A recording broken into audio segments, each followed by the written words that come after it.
Hello, everyone. Welcome to another nightmare reading. For those who are just jumping in, this is a book I wrote in junior year of high school into my senior year of high school. We have lost chapter 1, so if those who are like, oh, what happened in chapter 1?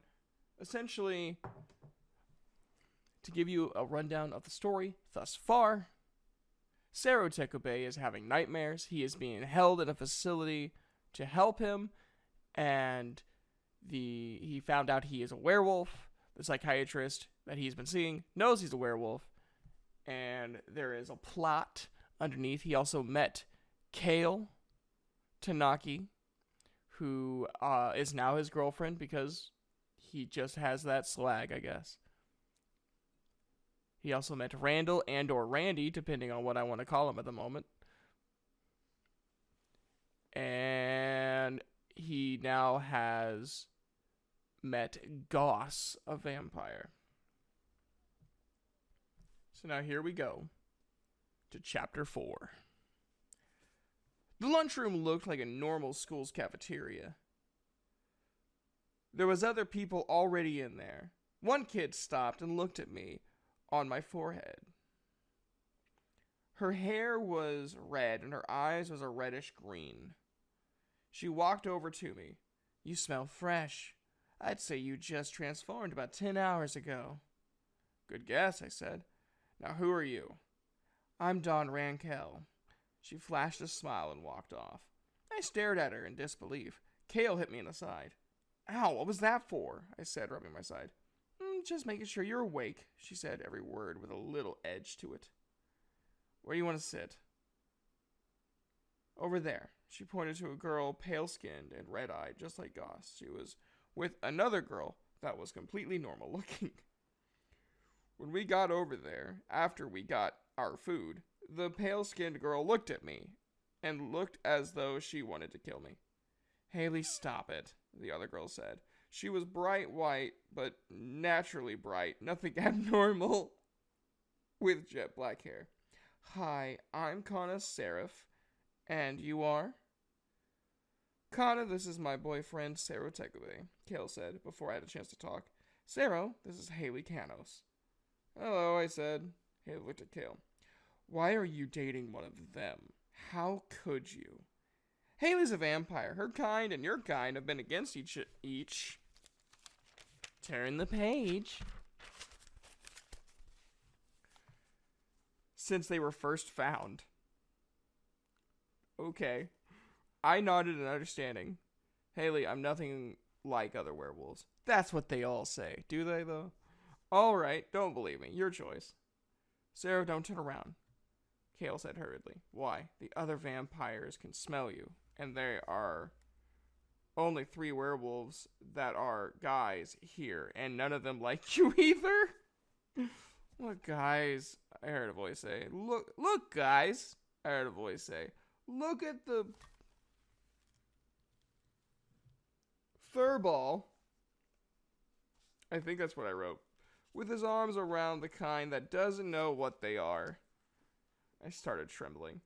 "Sarah, ignore them, please." "Those hairy dogs are nothing more than scavenging little mutts." I heard footsteps. I felt hands go on me and picked me up and threw me across the cafeteria. I landed on a table, which broke in half. I got up like it was nothing. 3 vampires were around me. Then one walked up to me. "I think we need to teach you a lesson in talking to our kind." I just stared at him. The other 2, with blinding speed, grabbed my arms. Kale covered her eyes. "Hey, Kale, do I have your permission?" She nodded. I whipped the 2 vampires off of me. I sidekicked one in the side, and the other charged. I jumped up and slammed my foot down on his head. Did I kill him? I think I just killed someone. I didn't write that, but I'm pretty sure Sero just murdered someone. The last one took about... So the body count is 3 now. Yippee-ki-yay. The last one took out 2 knives and threw them at me. They pinned me by the shoulders. The first one I knocked down got up. He stumbled in his pockets for his knife. All of a sudden, a lioness jumped on him and sunk her claws in him. She turned back into Kale.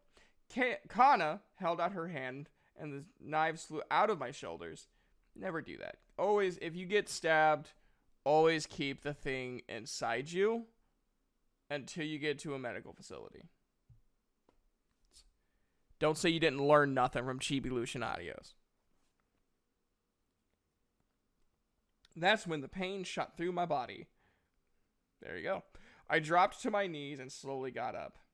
Kana talked to another guy and pointed. That's a terrible O, young Joe. And pointed at the fight going on. I was watching Kale. She just then jumped up and kicked the guy on the chin going up.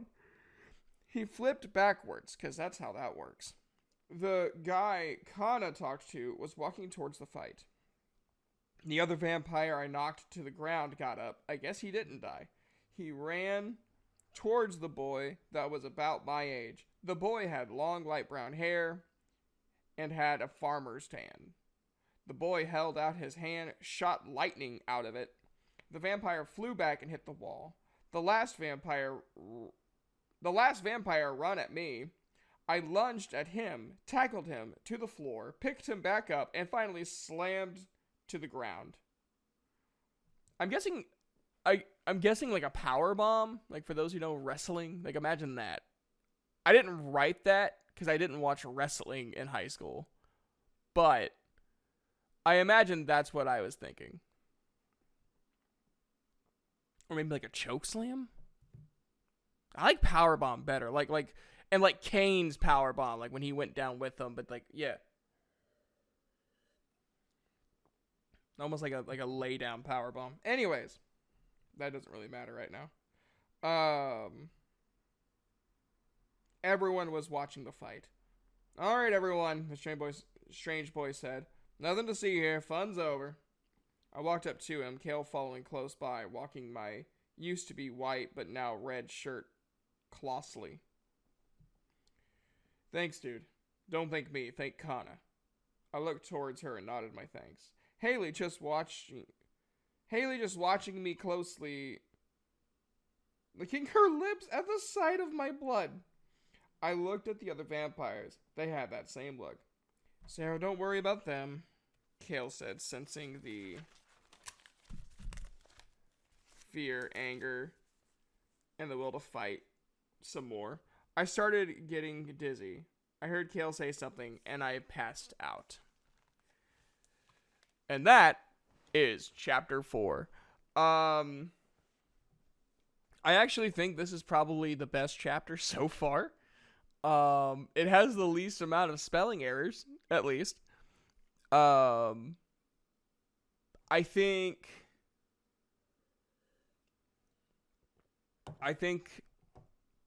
the pacing was okay for what it was. It's really hard, and Sav and I learned this when we were writing the book we're writing right now.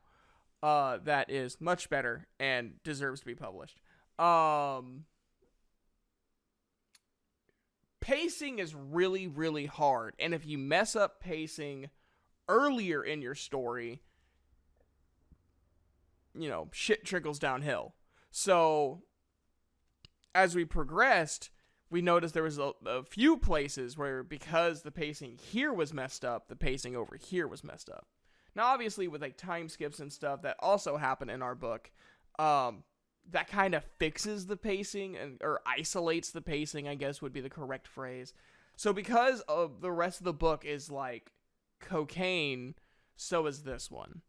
And a lot of that is because my writing style back then was write as much shit as you can, put as much as you can in there, and then you're good. Whereas me now is very similar. Write as much shit as you can, put as much shit as you can in there, and then go back and space it out. So that's kind of what my plan is if I was to rewrite this, it would probably have to be a multi-book series, and this book alone would probably have to be divided into 2 books. And you guys will see that as the story goes on, why it would need to be multiple books. But anyways, everybody, I hope you guys really enjoyed this. This is actually kind of, I kind of enjoyed reading this chapter because it kind of, it was kind of like my first time doing lore for something. And so, like the vampires hate the werewolves, and that, werewolves can bleed, and that vampires, even with werewolf blood, are attracted.